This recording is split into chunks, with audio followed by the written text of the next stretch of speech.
Hai semua, welcome back to channel Jejak Merlin dan balik lagi sama saya Merlin di sini dan kali ini dalam sesi collab lagi-lagi saya bawa narasumber saya sesama anak Toraja yaitu Ebi. Today. Not too bad.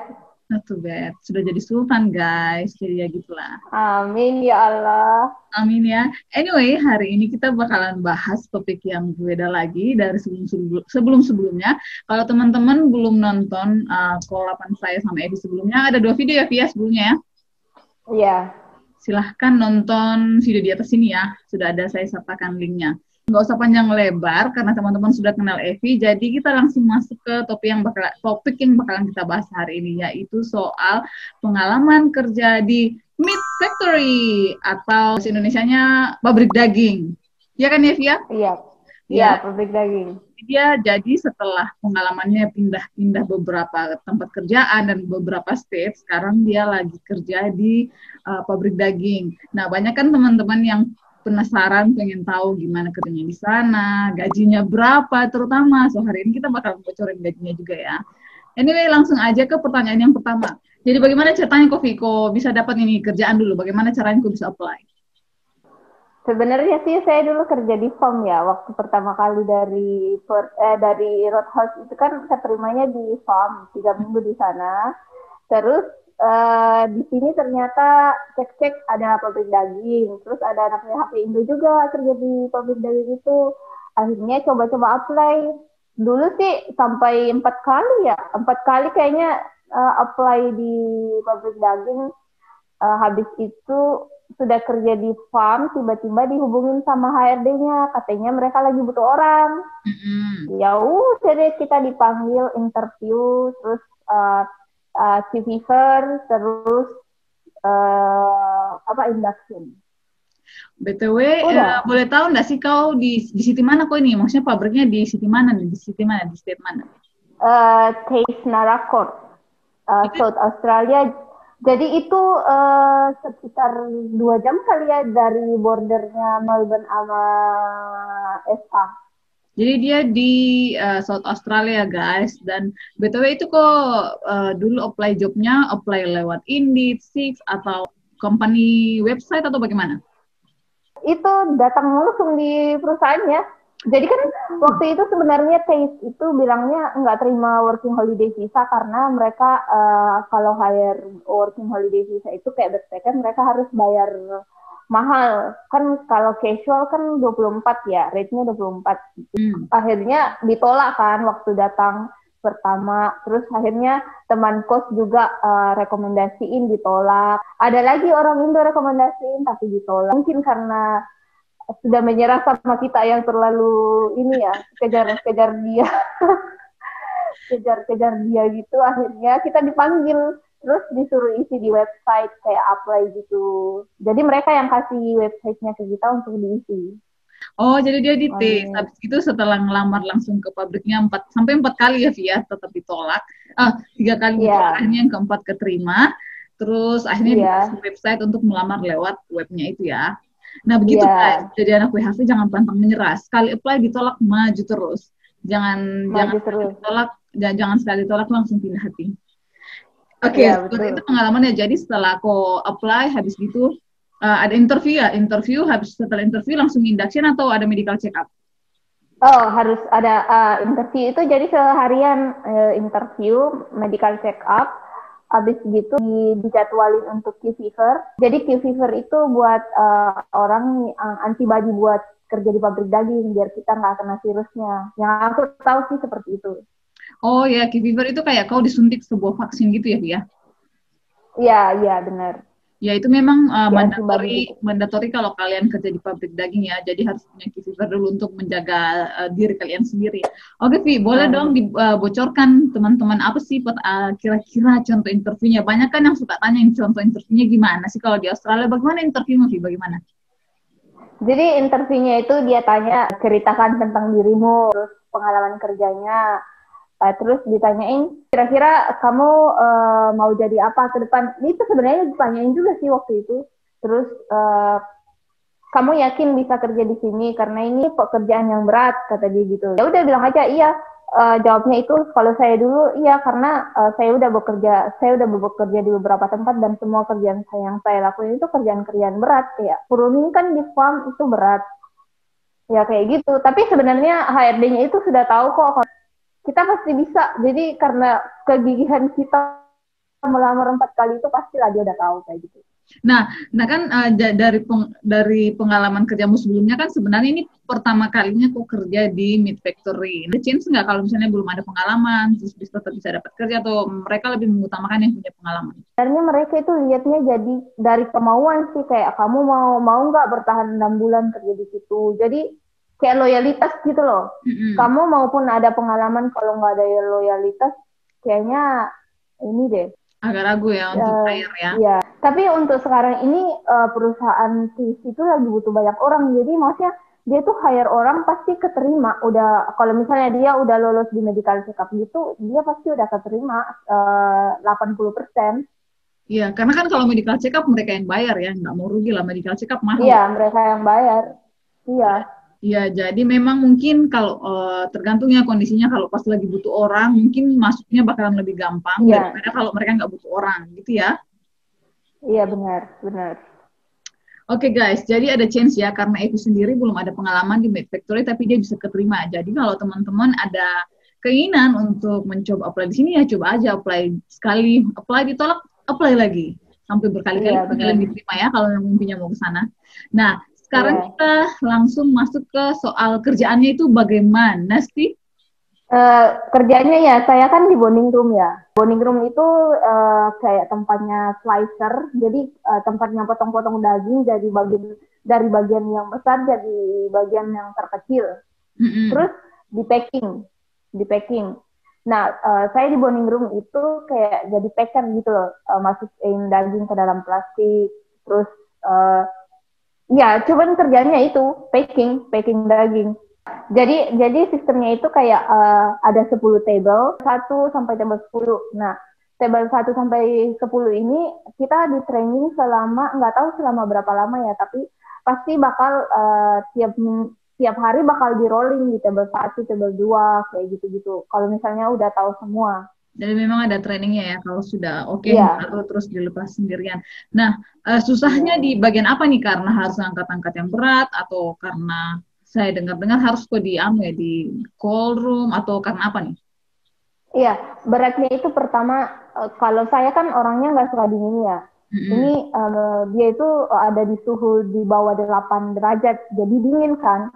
Kayak di kulkas, maksudnya tahu lah kalau daging kan harus ada di tempat yang dingin. Jadi ya kayak gitu, kayak cool room gitu. Kedua itu beratnya itu ya, kamu harus angkat-angkat daging yang beratnya bisa lebih dari 8 kilo.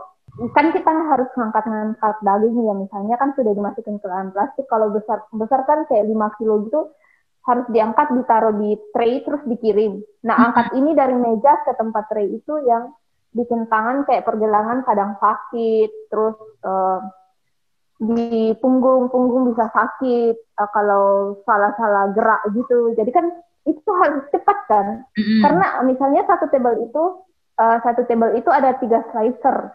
Nah, cuma 1 yang packing. Kamu harus cepat karena ada 3 yang kamu packing lagi potongan-potongan kecilnya. Jadi ada berbagai potongan-potongan yang harus kamu packing. Kamu harus taruh di tray, terus kamu dorong, terus baru selesai. Habis itu kan datang lagi. Jadi kalau kamu salah gerak sedikit, tangan kayak bahu, terus pergelangan tanganmu bisa sakit gitu. Jadi ya banyak sih yang kayak sering sakit pundak, pergelangan tangan, sakit belakang. Ya banyak yang sering, tapi untungnya TASE ini kan ada first aid-nya ya, kayak pertolongan pertama kayak nurse gitu kan. Jadi kalau misalnya sakit dikit bisa ke nurse, bilang, oh bahu saya sakit, pundak saya sakit, nanti dimasaj, dikasih krim, dikasih apa gitu. Enak ya, ada massage gratis. Gratis toh? Iya, gratis. Kuli masih enaknya kuli rasa bos di massage. Enaknya di TASE kayak begitu, karena setahu saya yang saya dengar dari yang kerja di midfield itu kan di bawah Numble ya, katanya kalau misalnya kamu mengeluh sedikit itu nggak bisa, kamu bakal kembali ke antrian ya. Kalau di taste nggak kayak gitu. Oh, jadi Jadi beruntung ya. ya taste ini kayak benar-benar menghargai karyawan sih katanya. Anyway, ngomong-ngomong soal uh, waiting list, waktu kau masuk di pabrik ini langsung kerja atau ada waiting listnya juga? Karena kemarin banyak yang DM saya bahwa mereka itu harus nunggu di waiting list, which is udah capek-capek ke kota itu, belum tentu langsung kerja. Karena kalau masuk di waiting list kan tergantung kalau mereka butuh orang ya kerja, kalau nggak butuh orang ya nggak. Padahal sudah harus, maksudnya mereka katanya harus datang ke pabrik itu nunggu sampai misalnya hari ini bakalan kerja atau enggak. Nah, kalau yang pengalaman lu langsung masuk waiting list juga atau langsung kerja jadi staff? Kalau di sini langsung kerja, jadi nggak ada yang namanya waiting list karena yang saya tahu waiting list itu adanya di Midfield di Warnambol itu. Kalau di TIC itu nggak ada waiting list, jadi kamu di hire, terus udah waktunya training, ya udah kamu udah dikasih misalnya udah di hire, kamu jam trainingnya segini, udah dipanggil interview, kamu dikasih jadwal training, kalau belum Q-Fever jadwal Q-Fever. Jadi nggak ada yang namanya waiting list. Benar-benar. Jadi beruntung sih. Jadi teman-teman mungkin bisa Kalau di jadikan TIC itu tempatnya, ada. bisa jadikan tempatnya Evi ini sebagai referensi ya kalau teman-teman mau, karena mereka nggak ada waiting list. Jadi ya kalau mau coba silahkan apply ke sana. Oke, terus soal masalah dingin itu kan berarti tempat misalnya ya sehari kerja berapa jam sih? Sehari itu jadi kerja kita tujuh 7,5 jam ya. Oke, berarti Begitu. kalau misalnya 7 jam, berarti 7 jam itu harus di call room itu ya? Kita ada 5 kali waktu istirahat ya. Saya ingat tuh 5 kali. Jadi masuk jam pertama, masuk 1 jam berapa menit gitu, keluar 7 menit, keluar dari ruangan itu 7 menit buat mau pipis, mau minum, mau ngapain, 7 menit. Habis itu balik lagi, kerja 1 jam lebih lagi, terus keluar lagi, smoko 20 menit. Habis itu selesai 20 menit smoko, masuk lagi 1 jam lagi, 1 jam lebih lagi, keluar lagi 7 menit. 7 menit keluar makan, nggak makan sih, keluar pipis, minum, mau ngapain, ngerokok apa. Habis itu masuk lagi, kerja lagi 1 jam lebih, terus istirahat, keluar lagi 30 menit buat lunch. Lunch, habis itu masuk lagi, kerja 1 jam, terus keluar lagi 7 menit, habis itu masuk lagi, pulang. Kerja 3, ya kayak gitu. Oke, berarti memang mungkin memang aturannya seperti itu ya, biar nggak ada yang mati kedinginan secara itu kan kalau di tempat yang dingin terlalu lama, meskipun ada safety clothes-nya ya, kayak ada safety clothes nggak sih? Ada sih uniform, tapi kalau itu nggak, jadi itu uniformnya itu tipis, jadi harus tetap pakai dalaman yang tebal. Banyak sih semuanya, kebanyakan tuh pakai dalaman yang tebal. Jadi kayak winter gitu di dalam ruangan, pakai baju yang tebal di dalamnya. Oke, jadi mungkin itu ya tantangannya kalau kerja di meat factory karena ya soal Ada dingin. lagi satu, kalau Oke. misalnya kamu sip pagi itu, kamu kan start kerjanya jam 5, jadi kamu harus bangun pagi. Biasanya kita bangunnya jam 3.40, karena kan misalnya minum air hangat dulu atau sarapan dulu, habis itu kan harus ke sana, harus sampai di sana itu kita harus ngantri ngambil seragam, terus rambut, pakai hairnet, pakai balaclava dan sebagainya. Jadi ya harus bangun pagi biar nggak telat. Ya, jadi nggak enaknya kalau shift pagi ya, harus bangun pagi karena harus ke sana prepare dulu, dan waktu prepare-nya itu di luar jam kerja, jadi nggak dibayar juga ya, Via? Iya, nggak dibayar. Ya, ya itulah perjuangannya ya. Nah, tapi kayaknya ini bakalan terbayar dengan gajinya. Boleh dong dibocorin gajinya gimana sih, kalau sistem gajinya kalau di Medfactor itu gimana sih? Gajinya ya kalau WHV, working holiday visa itu kan kena casual rate ya sekitar 24,36. Di case ini saya nggak tahu ya kalau sekarang ini, karena kerjanya itu jadi kadang 4 hari, kadang 5 hari, jadi ya duitnya nggak seberapa banyak sih kalau kerja di sini di mid factory untuk sekarang ini, karena ya kadang 30 jam dikali 24,36 itu kan nggak banyak ya, maksudnya dibandingin dengan kerja di hospitality, di roadhouse sama di resort itu di bawah. Padahal dulu sebelum di meat factory itu pikiran saya enak ya kerja di pabrik daging, kayak bergengsi gitu loh kerja di pabrik. Ternyata jadi jadi hayalanku yang dulu itu jadi turun ke bawah, jadi kayak nggak ada apa-apanya ternyata gitu. Lebih baik kerja di hospitality gitu daripada di pabrik daging. Ya, Maaf ya kalau bikin down, kalau ini pengalaman itu sih. Gimana? Ini secara review saya secara jujur ya, kalau saya dari hospitality masuk ke pabrik daging nggak ada apa-apanya. Maksudnya kalau kamu mau nyari duit di pabrik daging, menurutku sih nggak bisa, karena duitnya nggak seberapa menurutku. Kalau kerjanya 38 jam, jarang sih ya, kayak overtime gitu katanya.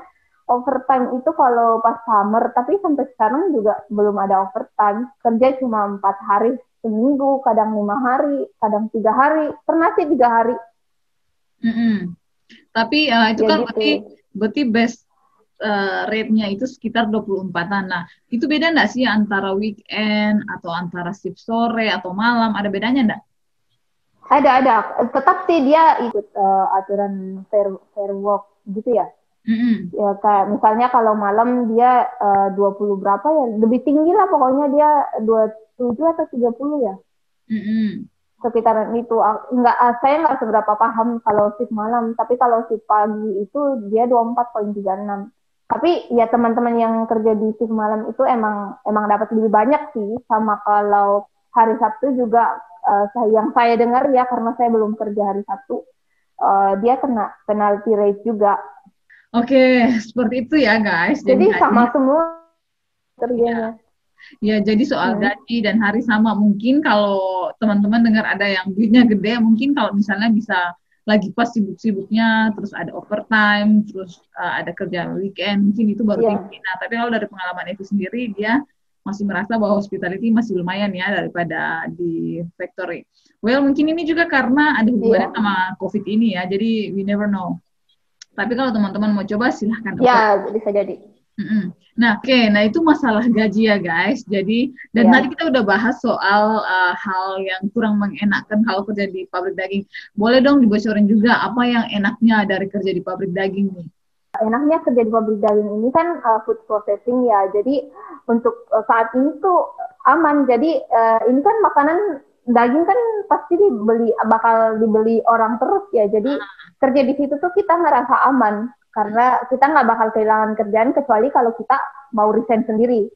Terus kedua itu enaknya itu kalau misalnya kita kurang mampu bahasa Inggris, ya kita bisa enak aja kerja di sana karena kita nggak terlalu dituntut untuk bisa berbahasa Inggris dengan baik dan benar. Iya, banyak kok bahasa Inggris sama binatang yang sudah meninggal. Nah, makanya itu jadi terus ya kerjanya ya sama daging-daging itu, sama binatang-binatang yang sudah. Seperti itu ya guys. Mungkin ini videonya nggak bakalan terlalu panjang biar nggak membosankan. Anyway, setelah ini planningmu apa, Vi? Mau kok kerja terus di situ sampai bertahun-tahun atau bagaimana? Karena kan dengar kalau aturannya kamu nggak perlu pindah setelah 6 bulan ya? Iya. Ya, jadi sebenarnya kerjaan di meat factory itu banyak kan anak WHP yang bisa kerja lebih dari 6 bulan dan mereka bisa sampai visanya habis karena menurut mereka kerjaan itu aman, jadi nggak perlu cari kerjaan yang lain. Banyak sih di sini yang kayak gitu.